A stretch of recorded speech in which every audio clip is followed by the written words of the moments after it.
7, and then 8, shout. Shout! Number 8. And then number 9, prepare. And then yung ikot yung mag-move. 9. And then 10. 11. 12. Ito na. Attention here.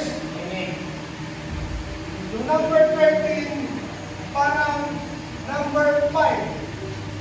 Low block.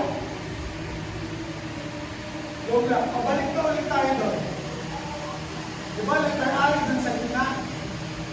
Ayan, ang letter I, sa gitna ulit tayo. Okay. Number 13. 14, middle punch. 15, middle punch. 16, middle punch, and then shout. Shout! So parang kamukha din yung number 5, 6, 7, 8. Magkamukha sila nung 13, 14, 15, and then 16. Same. Gets? Gets? Gets? Mamaya, gagawin natin ito. Extend lang tayo ng konting oras. Number, ano na to? Number 16. O 17, kamukha yung ginawa natin. Yung nasa likod, siya yung magpipwis. Diba?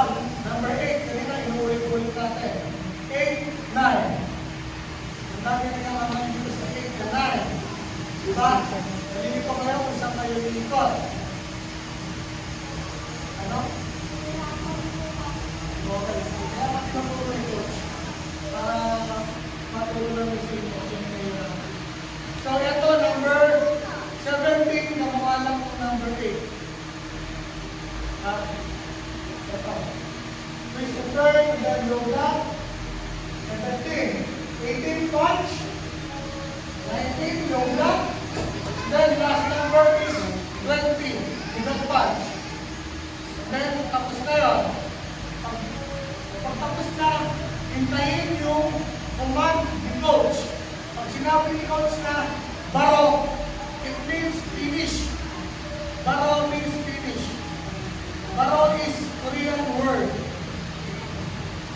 Okay, baro, finish. Pag sinabi ni coach na baro, back to Junbi position. Baro.